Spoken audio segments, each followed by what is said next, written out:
writer, director, editor, and producer for the state of Illinois, serving under 7 different governors.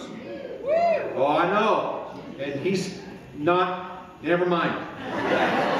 On the side, Mark's work for NASA. Mark has worked for NASA for 3 seasons as an award-winning writer for the daily science podcast series, Innovation Now. That's it. Great job. He's changing hats here tonight from science guy to movie guy to discuss a movie that you may think you know pretty well, but there will be some audience participation involved, so be ready for your cues. Give it up for Mark Susko.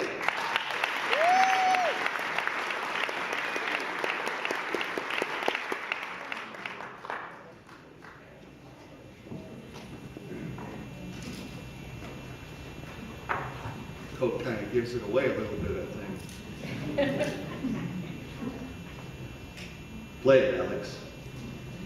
Yes, everyone loves the movie Casablanca, starring George Raft, Ann Sheridan, Jack Benny, some midgets, Lena Horne, and the song That's What Noah Done. Well, very well could have turned out that way. I'm going to hit a few points of trivia tonight. Our story begins in 1938 as a traveling high school teacher visits Vienna shortly after the German annexation.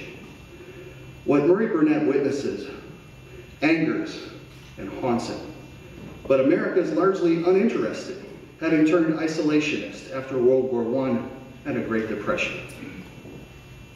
Burnett and Joan Allison write a stage play called Everybody Comes to Rick's, set in Casablanca. It totally bombs.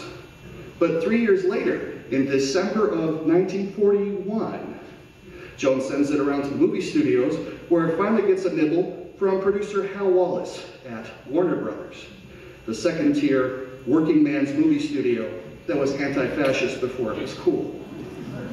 Most of the characters, plot, the letters of transit, and as time goes by was all in there. Even some of the dialogue was retained. But at least 5 different writers battled over this script, so much so that some pages were ready only hours before each day's shoot. Bogart had been in George Raft's shadows for 6 years worth of bit parts, taking the roles that Raft rejected, until Raft turned down the Maltese Falcon. Oops. Notice in the movie, Bogey plays chess games he used to play against servicemen during the war. Ann Sheridan and Hedy Lamarr were the original choices for Ilsa. Bergman was half German, between jobs, and was desperate for any old part at the time, especially something patriotic in case Sweden was overrun. Boxes and pillows hide the fact Bogey was shorter than Bergman, so here's looking up at you. Producer Hal Wallace toyed with the idea of Sam as a torch singer, and Lena Horne was among those considered, but ultimately it was decided the romantic triangle didn't need another hypotenuse. Dooley Wilson was a drummer, never a piano player. Wilson's claim to fame was singing Irish ballads in white-face makeup. True, the song was a college favorite of Murray's. As time goes by, should have made Dooley Wilson filthy rich, but due to a musician's strike, the only recording released was an older version by Rudy Valley. As time goes by, it was going to be replaced from the movie entirely, but they couldn't get Bergman back in time for the required reshoots to make that work, so they were stuck with as time goes by. The famous musical duel scene here uses Watch on the Rhine instead of the actual German anthem due to copyright issues, which would have prevented distribution of the film in Europe. Arguably, this is how far back the Popular Association goes between Nazis and copyright lawyers. Almost everybody on this movie was some kind of a refugee, from the background extras to main cast characters and Hungarian director Mike Curtiz. When this music battle scene happened, everybody on the set cried. Everybody. Recalling their recent personal journeys and losses, and the power of that scene remains undiminished today. Austrian star Conrad Veidt lost everything when he and his Jewish wife fled to the US, where he wound up being typecast playing Nazis. Claude Rains was blind in one eye from a World War I gas attack. Peter Lorre used to extinguish the director's lit cigarettes with a hidden eye dropper. Paul Henry invented lighting cigarettes with two cigarettes in the mouth. Now, this casino roulette scene actually happened in real life. The mother of one of the writers lost big at the real casino, and she made such a scene they told her, put her all on 22. Let's do audience participation. I'm shocked. shot to find that gambling is going on. Here's the midgets. Shooting at the real airport was forbidden in wartime. The plane's a flat plywood cutout inside the studio using forced perspective. So to improve the illusion, they put in little people dressed as mechanics and passengers. One alternate ending had Ilsa shot dead before the plane left.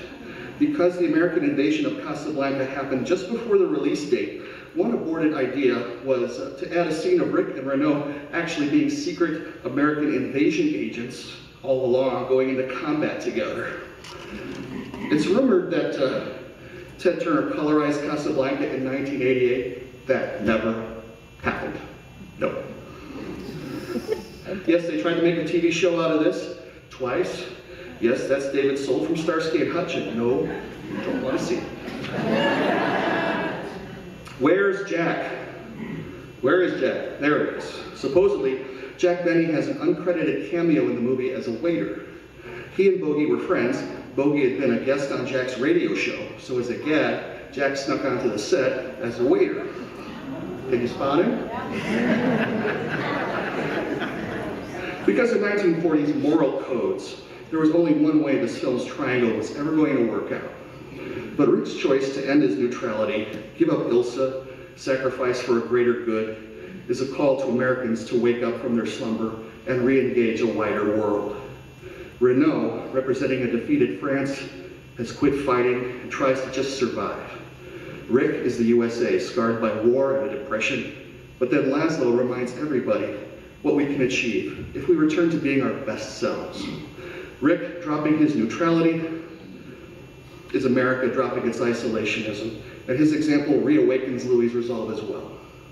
That's why I think Casablanca is relevant today, in light of a worldwide refugee crisis, where demagogues leverage hate, fear, and distrust to serve dark purposes. Casablanca presents Americans turning away from indifference to be a nation of liberators, of self-sacrifice, of heroes.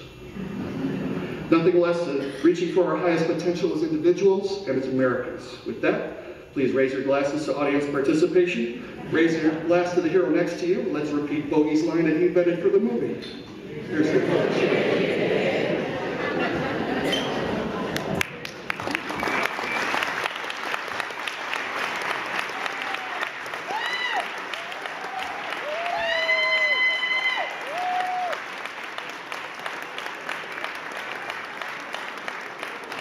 Awesome. And maybe the first Machaca audience participation presentation ever. Great job, Mark. Give it up for Mark one more time. Wonderful job.